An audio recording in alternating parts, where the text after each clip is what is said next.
A narrowing of the spinal canal can cause painful pressure on the spinal cord or nerves. Sometimes the source of this narrowing is a tumor that is spread to the thoracic region of the spine and is pushing on the spinal cord. A thoracic laminectomy removes the lamina from vertebral bodies, providing access to remove the tumor and eliminate pressure on the spinal cord. After removing bone, instrumentation can be added to stabilize the vertebrae. An incision is made along the middle of the back.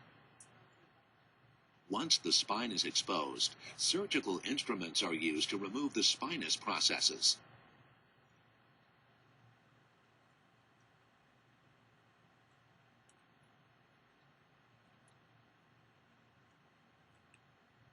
Next, the lamina portions of affected vertebrae are removed, providing access to the tumor.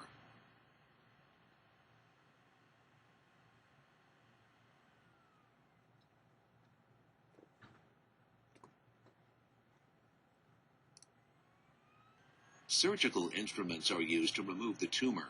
Removing both the tumor and overlying bone that was pushing it into the spinal cord relieves the compression and pain.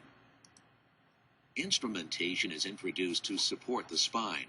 Holes are made in the pedicle of intact vertebrae and screws are placed in the drilled holes.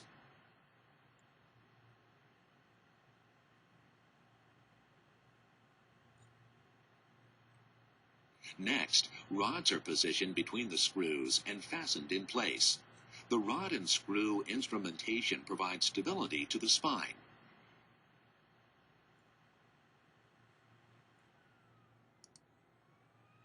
The incision is closed and dressed to complete the surgery. Radiation treatments are frequently used 2 to 4 weeks after surgery to treat any tumor remaining in the spine. Adding the instrumentation after the laminectomy increases the strength of the spine and may decrease the need for a post-operative brace. Patients should avoid heavy lifting, bending, twisting, and turning for 6 to 12 weeks.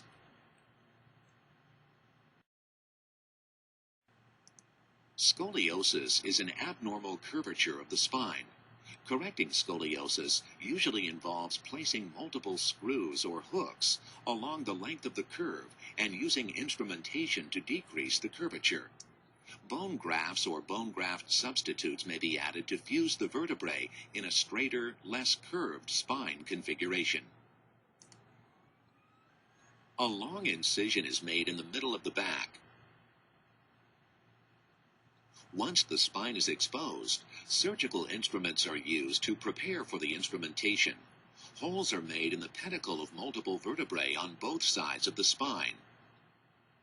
Screws are placed in the drilled holes, and metal rods are positioned between the screws and fastened in place. The rods are then rotated in a fashion that straightens the spine.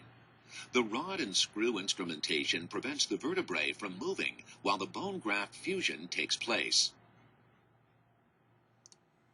Bone grafting can be done with pieces of a patient's own bone, processed bone from a bone bank, or a bone graft substitute. To harvest a patient's own bone for grafting, a second incision is made over the back of the pelvis.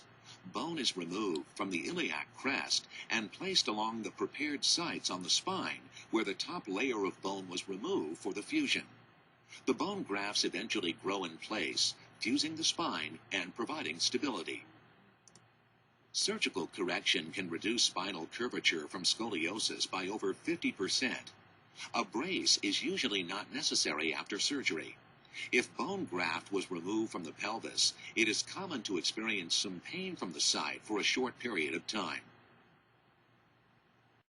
Abdominal lumbar interbody fusion is performed to remove a portion of a disc that is the source of back or leg pain. Like the PLIF procedure, bone graft is used to fuse the spinal vertebrae after the disc is removed. However, the TLIF procedure places a single bone graft between the vertebrae from the side, rather than two bone grafts from the rear, as in the PLIF procedure. Inserting the graft from the side where the facet joint has been removed is an effort to avoid moving or damaging nerve roots during the procedure. An incision is made in the middle of the low back. Surgical instruments are used to remove the entire facet joint on one side in order to allow access to the degenerated disc. A grasping instrument is used to remove most of the intervertebral disc. Removing the facet joint and disc relieves pressure on the compressed spinal nerve, allowing it to return to the proper position. A single bone graft is placed in the disc space from the lateral aspect through the area exposed when the facet joint was removed. The bone graft will provide stability to the spine when it fuses with the vertebrae above and below it. In variations of this procedure, spacers, cages packed with graft material or ground bone graft material, may also be packed into the disc space to aid with the fusion. To prepare for additional fusion along the transverse processes, which will further stabilize the vertebrae, a motorized instrument is used to remove the top layer of the transverse processes. This is the site where the bone grafts for the new fusion will be added. Before bone grafts are added, instrumentation is introduced to stabilize the spine. A drill is used to make holes in the pedicle area of the vertebrae, and screws are placed in the drilled holes. Next, rods are positioned between the screws and fastened in place. The rod and screw instrumentation provides stability to the spine and prevents the vertebrae from moving while the bone graft fusion takes place.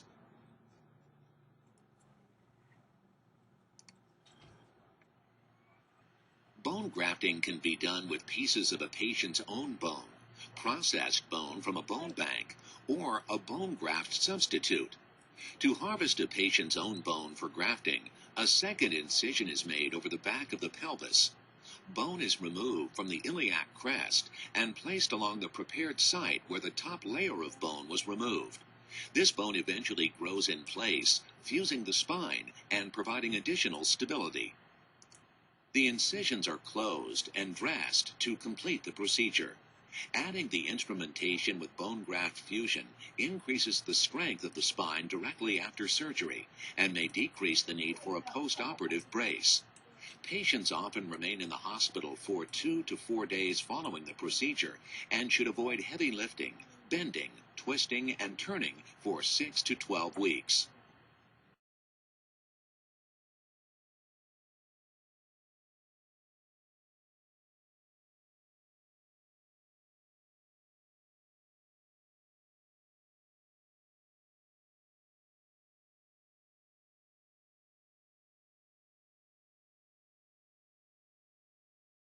A posterior lumbar interbody fusion is performed to remove a disc that is the source of back or leg pain and fuse spinal vertebrae with bone grafts. It's called a posterior procedure because the spine is approached through an incision on the back.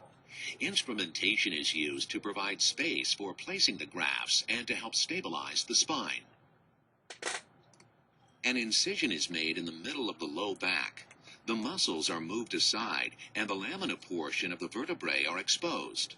Cutting instruments are used to remove the spinous process, portions of the lamina, and portions of the facet joints from the back of the vertebrae.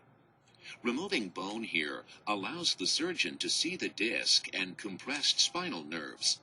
A grasping instrument is used to remove most of the intervertebral disc, which relieves pressure on the compressed spinal nerve, allowing it to return to the proper position.